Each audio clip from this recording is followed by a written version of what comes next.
You're listening to the Bloomberg Sound On podcast. Catch us live weekdays at 1 Eastern on Bloomberg.com, the iHeartRadio app, and the Bloomberg Business app. Or listen on demand wherever you get your podcasts. We have a lot of questions. Now that a fourth indictment is dropped, approved by a grand jury in Fulton County, Georgia, where Fani Willis is the district attorney. A Fulton County grand jury returned a true bill of indictment, charging 19 individuals with violations of Georgia law arising from a criminal conspiracy to overturn the results of the 2020 presidential election in this state. The indictment includes 41 felony counts and is 97 pages long. Please remember that everyone charged in this bill of indictment is presumed innocent. And when we say everyone, we're talking about some familiar names here, co-defendants including Rudy Giuliani, Mark Meadows, the former White House chief of staff, former senior Justice Department official Jeffrey Clark. Even Sidney Powell shows up in there. Remember they were going to unleash the Kraken?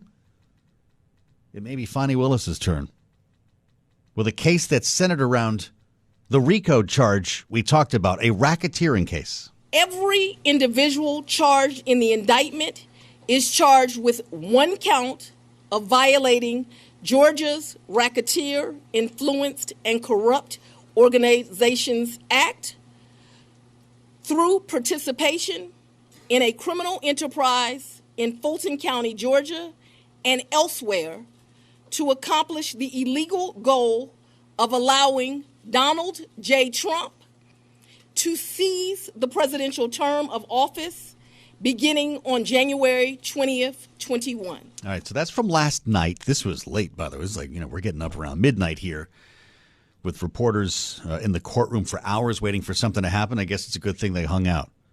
Now, Willis is asking that all defendants surrender by August 25th. That would be next Friday. Nothing says they can't come sooner. Also says she intends to try them all together, 19 defendants together. Donald Trump, the 18 co-defendants, and she's asking a judge to hold the trial in the next 6 months. Unclear if any of this will take place, with a legal team representing the former president that intends to delay. So I'm glad to say we're joined by Ty Cobb, the former White House counsel in the Trump administration. He was there from July 17 to May 18. Just to give you a sense, this was back in the Russia period of time. Also former Department of Justice official, now a practicing attorney. Ty Cobb, welcome back to Bloomberg. It's great to have you. Can I just start by asking, do you think Donald Trump will actually show up at the court next week? At some point, he'll have to. They may negotiate a time, but at some point, he'll have to appear and be arraigned as he has been in the other cases.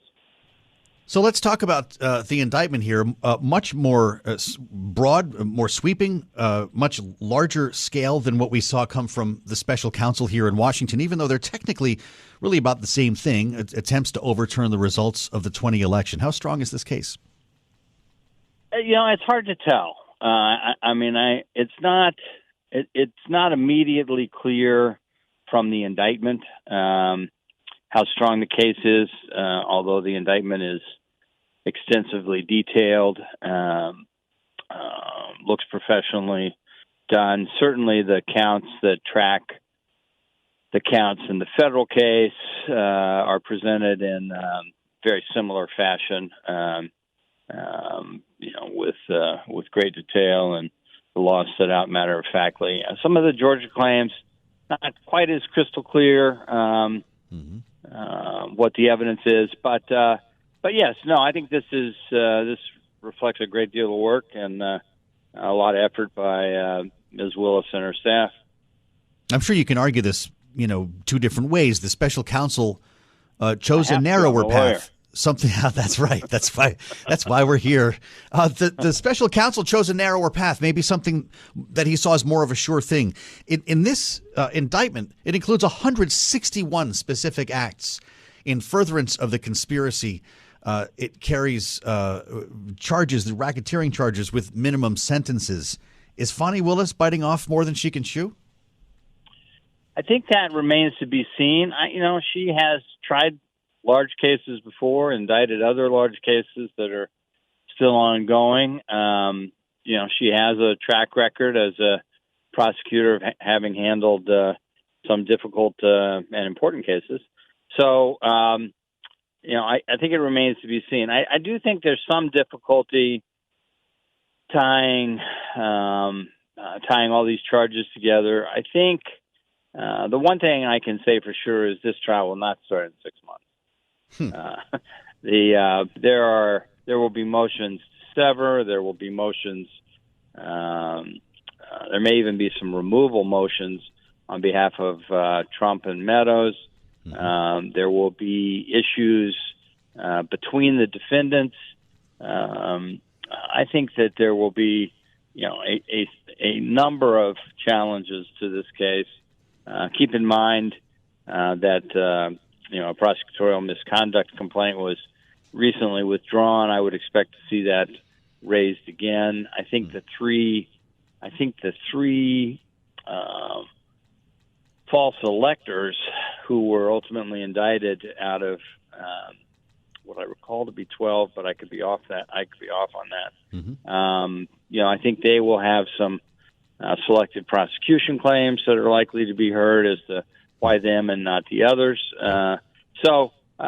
This is not going to be an easy case to get to trial, and there's no way Jack Smith, who has a lot of power in this arena, to dictate the order of cases.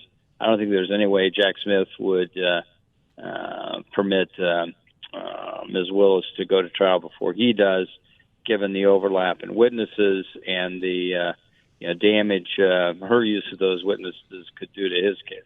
Well, that's a great point, and I wonder your thought on these 18 co-defendants. They're unnamed co-conspirators, fewer of them in the special counsel's case. Is she naming these folks and in fact charging them in the hopes that one or more will flip? Hard to say. Likely that one or more of these will flip. I'd be surprised to see all 19 defendants in a courtroom together at any time. But certainly it's likely that some may flip. But at the same time, I think in terms of the significant defendants, the likelihood is they will go to trial if the case actually gets to trial. Keep in mind,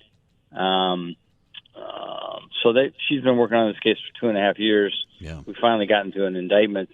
Getting from there to trial in 6 months, particularly given the amount of discovery that she has and the number of motions that she's going to face, I just don't see that happening. I also think the scheduling issues, given the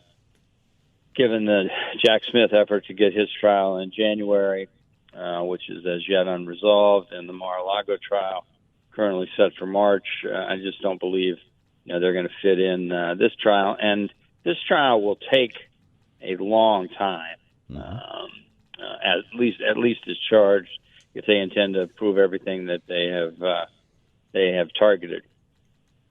I'm struck by how many uncertainties there are around this, because you hear analysis and they say, well, in this case, it's unpardonable because it's a state situation here. You can't have a federal pardon, and the governor can't do that in Georgia with a racketeering case or something like that. But what if they moved it to federal court, Ty? Does that happen?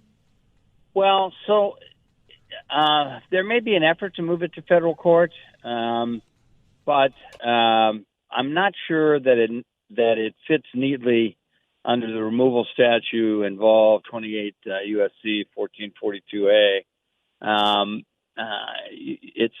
It's hard to see importuning the governor of Georgia to come up with 11,780 votes as under color of law, as is required in the statute. So I do think The odds are that it stays in state court. But I also think there's a real possibility it never gets tried or it doesn't get tried for 5 years. 5 years. Well, the reason for that being that unless it gets tried, I mean, there's a lot of what ifs, but if Trump won the White House, the Justice Department policy at present, which is only a policy, but it's been closely adhered to, is that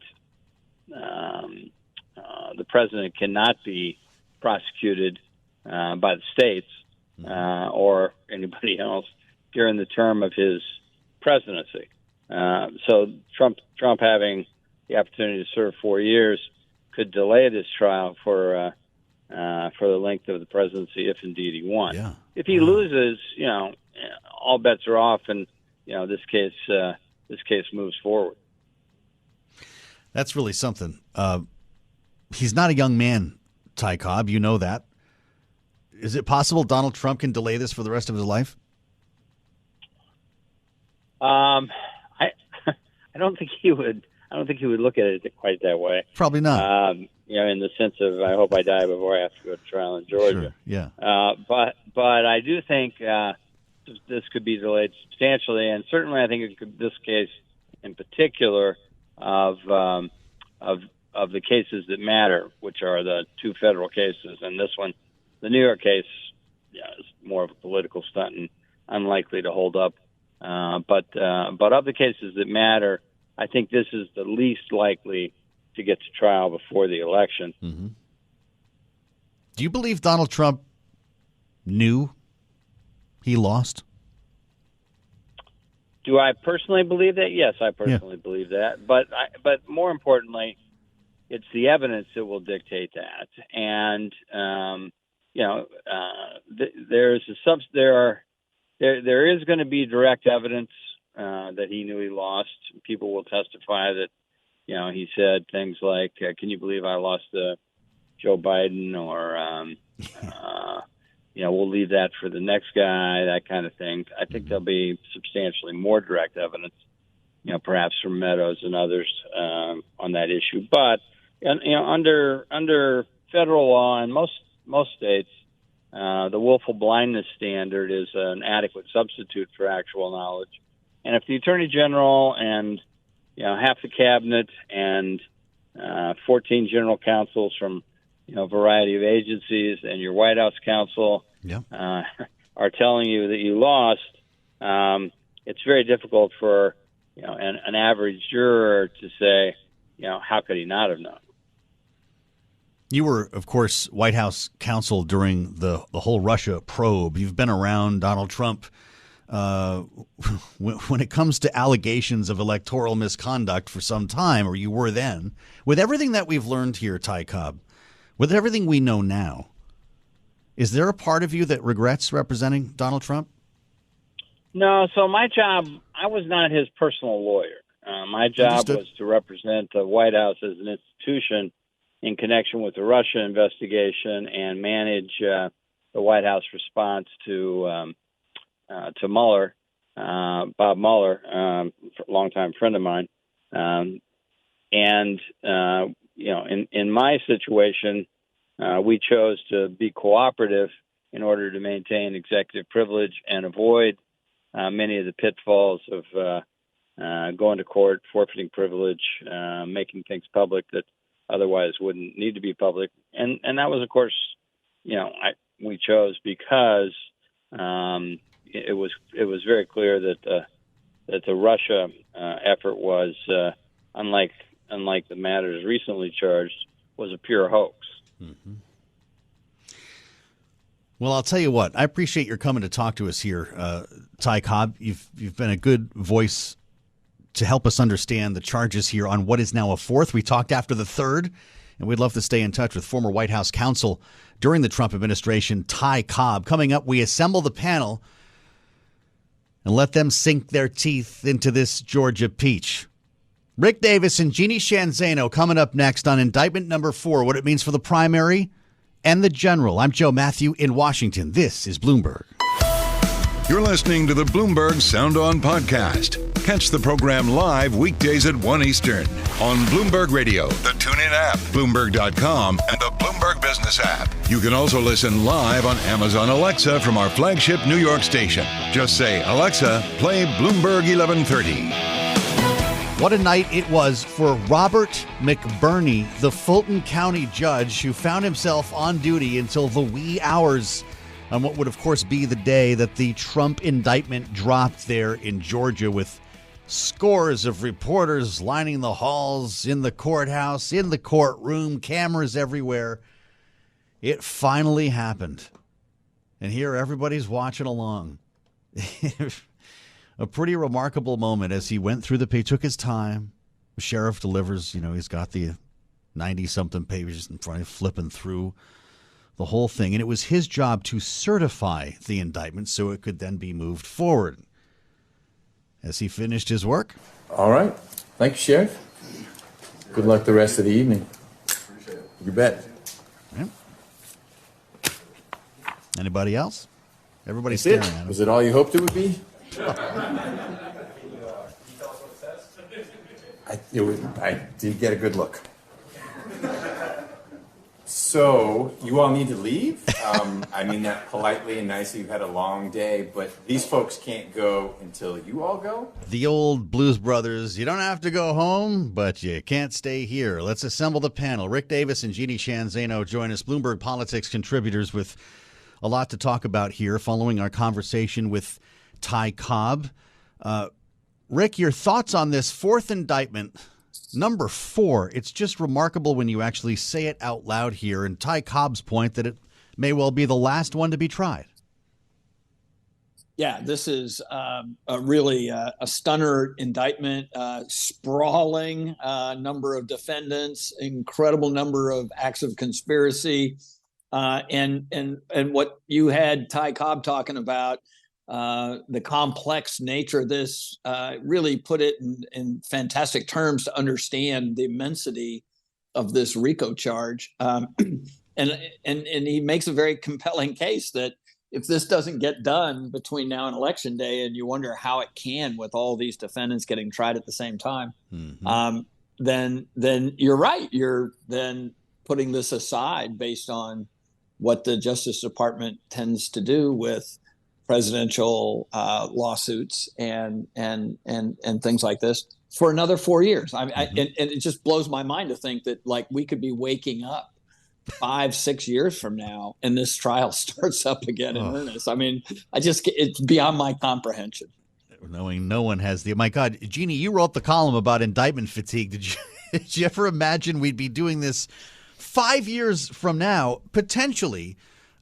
Does this mean, Jeanne Zaino, that the real case to watch is the one here in Washington, Jack Smith's case, made for efficiency, not this sprawling thing in Georgia? Yeah, Ty Cobb just depressed me enormously with this. We may go 5 years out on this. For my money, I think the documents case is the most clear cut and dry case, although certainly Jack Smith is trying to get the January 6th case, so to speak, earlier. But I do think legally that is the most sound case. And I also don't believe that we will see that January 6th case in D.C. starting on January 2nd, as Jack Smith wanted. I do think that Jack Smith has got to be a tiny bit perturbed by what happened in Georgia last night, not unexpected, of course, because much of the behavior and the conduct he has already charged Trump with in the case in D.C. Now you've got another case, same witnesses, and, we heard Ty Cobb saying, he certainly, and I agree with Ty Cobb on this, he's not going to want Fani Willis's case going first and won't, allow that if he can help it. Yeah. The other thing is that he certainly has got to be, a bit frustrated that this is happening at all. Not the other 18 defendants who aren't charged in his case, but certainly as you look at Trump. So I think there's a little bit of prosecutorial combat going on here, but nothing's going to stop either one of them. This state case will certainly go forward, and unlikely, by the way, the federal courts will be able to move it up. This is certainly a RICO case. The state has a right to show their facts. Hard to get that appealed and taken into the federal courts. We heard from the former lieutenant governor of Georgia, Republican, of course, who Donald Trump was writing about on Truth Social the other day, suggesting that he should not testify. He did, and spoke with reporters when he exited the courtroom yesterday. Remember, this is a Republican speaking now in Jeff Duncan. Here he is. Well, I hope my testimony gets the facts, as they are, and helps to continue to paint a real and honest picture. But politically speaking, this is a pivot point for this country to do something more than just stew on the 2020 election cycle, right? We're either going to, as Republicans, take our medicine and realize the election wasn't rigged. Donald Trump was the worst candidate ever in the history of the party, even worse than Herschel Walker.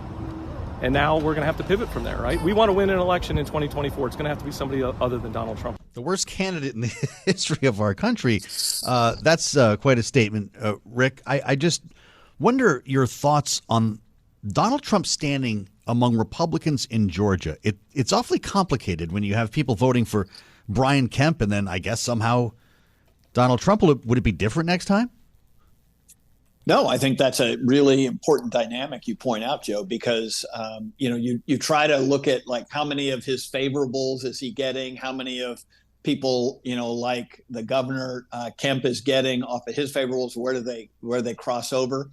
I can't imagine a more complex race than the one he ran in 2020 with, all these Senate candidates and being on the ballot at the same time. But he also, remember, his last real political feat was to try and actually beat Governor Kemp, a wildly popular Republican in the state. And so when you look at this and you hear these comments by Jeff Duncan and you think, the Democratic playbook on advertising against Donald Trump is being written by Republicans. I mean, I've never seen anything like this, where the number of quotes that you could put into a TV advertisement in the state of Georgia with Republicans attacking Donald Trump is like nothing that's ever happened in modern American politics. They'll never have to have a message delivered by Democrats against Trump because I have all these Republicans saying things like Jeff Duncan said, which is he's the worst candidate in history. Yeah. And so it's just going to be, I don't know how you overcome that. These are credible people. He was a lieutenant governor. He's got his own popularity and for having them say these things, and it's just getting started. I mean, imagine when one or two or three of these current indicted defendants start to turn and make public statements. Donald Trump's not the only one with a megaphone at that point. And I think he's going to pay an incredible price for that politically. Well, I'll tell you what, Republicans in the U.S. House are still behind him, Jeanne. The Speaker himself, Kevin McCarthy, on Twitter or X or whatever it is. Justice should be blind, but Biden has weaponized government against his leading political opponent to interfere in the 2024 election. Now, a radical DA in Georgia, he writes, almost as if this is Trump writing, is following Biden's lead by attacking President Trump and using it to fundraise her political career. Americans see through this desperate sham. Getting back to Rick's point, how can you argue this is the weaponization of government when it's coming from Republicans in Georgia?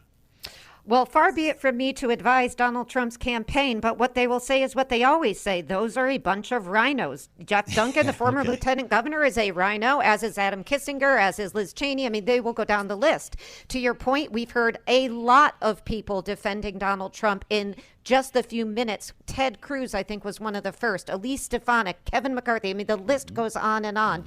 And conservative media is also defending him. There was Alan Dershowitz on Fox talking about how Al Gore did the same thing in Florida. Why isn't he prosecuted? So this is what voters on the ground are hearing. They are hearing this is overkill. They are hearing the first president for indictments. And so that is what is going to be ringing in their ears as Trump bellows out that these are rhinos. They're not real Republicans. So, I agree with Rick. Democrats should use these in their campaigns. It may help with moderates and independents, which will keep the White House, but it's not going to stop Trump from getting the primary election because it appeals to people on the ground who vote in primaries. We're going to get into the primaries, and we have a couple of new polls that I want to look at with you coming up. But in our remaining moment right now, Rick,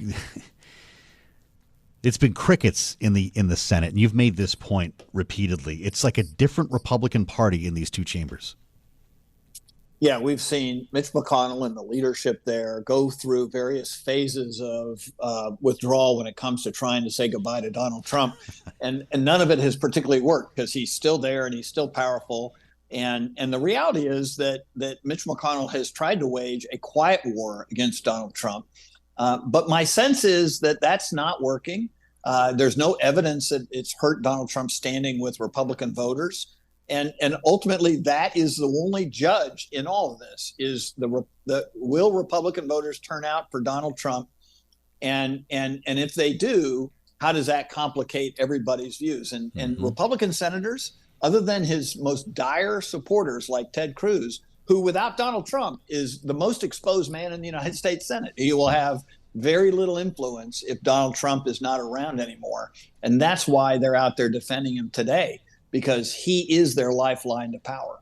We'll dig into the campaign ahead with new numbers nationally and for the state of New Hampshire. I'm Joe Mathieu. This is Bloomberg. You're listening to the Bloomberg Sound On podcast. Catch us live weekdays at 1 Eastern on Bloomberg.com, the iHeartRadio app, and the Bloomberg Business app. Or listen on demand wherever you get your podcasts. Of course, Donald Trump never one to miss an opportunity, and he'll be taking this one with a news conference scheduled for Monday morning. Donald Trump on Truth Social. I'm using Jeanne's login here. A large, complex, detailed, but irrefutable report in all caps on the presidential election fraud, which took place in Georgia, is almost complete, he writes, and will be presented by me at a major news conference 11 a.m. Monday, Bedminster, New Jersey. Based on the results of this conclusive report, all charges should be dropped against me and others. We reassemble our panel. Rick Davis and Jeanne Zaino, Bloomberg Politics contributors. I hope you don't mind me using your login here, Jeanne. But it's going to be an interesting week next week. Think about what we have scheduled here. A news conference, apparently, Bedminster, Monday. There's a debate next week, guys. That's Wednesday, the 23rd, Milwaukee. And then by Friday, all of the defendants named in this indictment face a deadline to show up in court and surrender themselves. Hard to say which one will get bigger ratings, but the nation will be watching. Jeanne, what's this news conference going to bring us on Monday?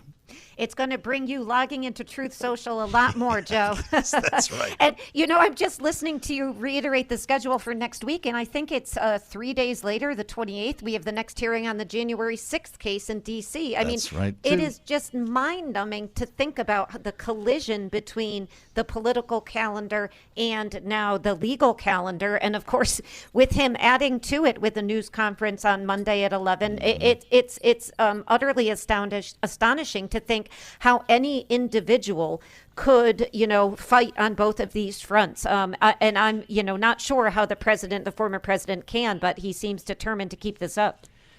It was Rick Davis on this program who I believe predicted, first of all, Donald Trump not showing up at that debate most likely. He's been dancing around that whole idea. But, Rick, I wonder how he seizes on the opportunity. Producer James here had actually a pretty interesting idea. What if he doesn't wait till Friday? What if he does go to the courthouse in Georgia, but he does it on Wednesday? Does it the same day as the debate and either shows up on the stage or goes back home to hold a news conference or something? Isn't that the kind of counter-programming we should expect? Yeah, I think James must be renting space in Donald Trump's head right now, because I would think that that's exactly the Donald Trump move, right? You'll notice he said originally when he said he didn't think he was going to go to the debate that he'd do his own event. Well, he's got a ready-made one at Fulton County Courthouse. That's right.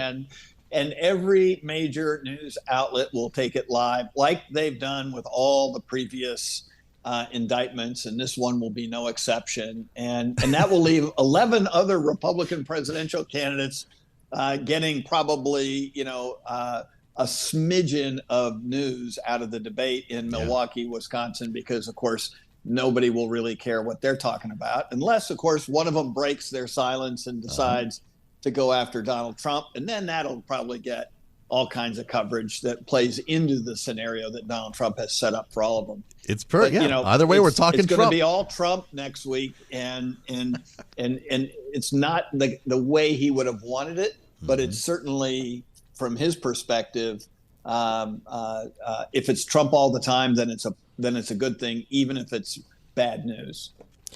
So we've got new polling out today. Morning Consult with a national poll. The sample's pretty good, more than 3,000 likely Republican primary voters, granted national. Donald Trump, 57. By the way, they wrapped this on the 13th, all right? So it was the day before the indictment dropped, 11th through the 13th. Donald Trump, 57%. Ron DeSantis, 16. Vivek Ramaswamy, 9. Mike Pence, 7. And then we go off a cliff after that. But then there's the Emerson College poll, and this is coming out of the primary in New Hampshire. Trump, 49. Look who's in second place. Chris Christie at 9%, followed by DeSantis at 8. What do these tell you, Jeanne?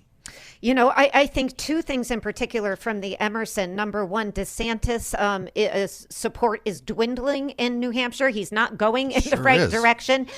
We should say that, of course, Chris Christie, just 1% ahead of him, is still well within the margin of error, which is 3.4 on that poll. Mm-hmm. But I think the other thing that really struck me, as you look at the top concerns of New Hampshire voters, not surprisingly, you see economy, you see housing, and look at that third one, threats to democracy.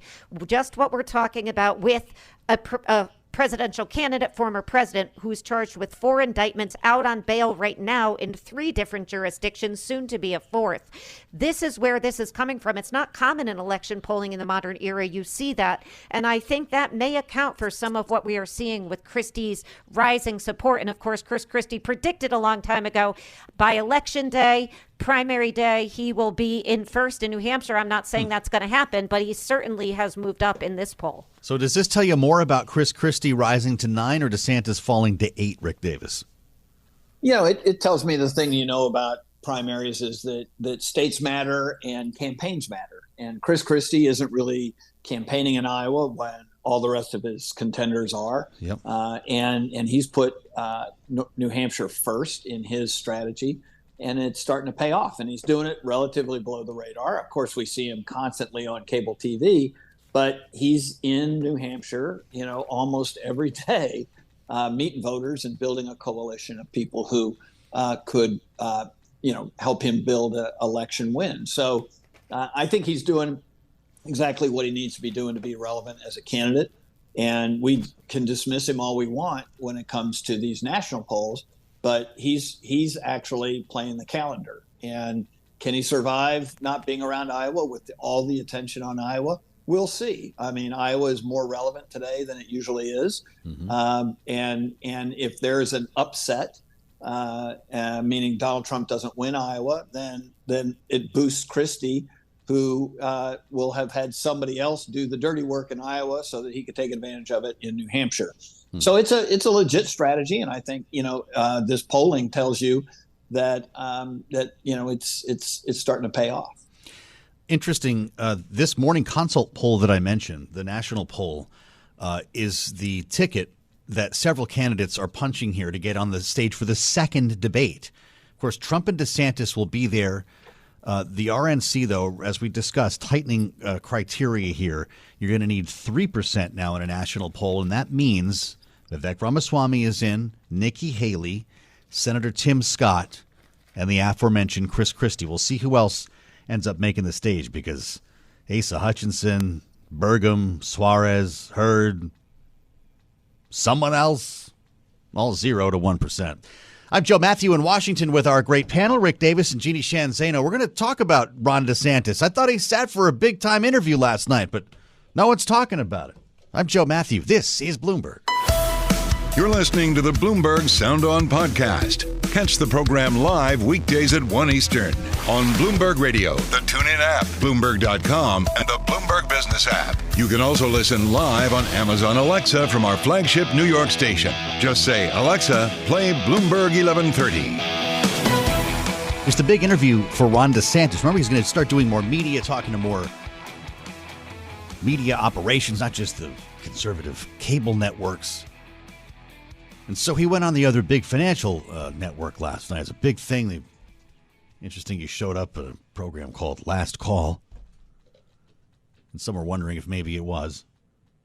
A lot to talk about with the governor of Florida. Of course, you know, the contest with Donald Trump is war on woke. And the whole thing about Walt Disney, the war on Disney, that came up, as you would expect it would in a conversation like this. And, well, I'm just wondering if this whole thing is over. Listen. Where we are today, we've basically moved on. They're suing the state of Florida. They're going to lose that lawsuit. So what I would say is drop the lawsuit. Huh. And then what? We all go home? Final thoughts from our panel, Rick Davis and Jeanne Zaino. Rick, is this done? Did he just fold on Disney? Yeah, it sounded like a full retreat. Oh, I got married there. This is a great place. I kept them open during COVID. No word of, wokeness, no word of don't say gay, which started the fight. Yeah. And the pitch, on a TV show to send a message to Bob Iger, the CEO of Disney, saying, drop your lawsuit and we'll move on. I must admit, I'm flabbergasted because, Jeanne and I have been talking for 6 months about we don't get the whole war on Disney. We don't get the woke thing. Mm-hmm. We don't understand what he's trying to accomplish. Well, now at least we know he agrees with us and he's moved on. Is that how you see it, Jeanne? Does Disney drop the suit? The mouse is very forgiving, and I agree with Rick. I'm so glad he's been listening. Ron, get over the mouse. Move on. It's not helping. We love the mouse. I hear the mouse can roar. I don't know about that. Let's see where we're going. But just remember this. On the 15th of August, Ron DeSantis asking Disney to drop the suit. Thanks for listening to the Sound On podcast. Make sure to subscribe if you haven't already at Apple, Spotify, and anywhere else you get your podcasts. And you can find us live every weekday from Washington, D.C. at 1 p.m. Eastern Time at Bloomberg.com.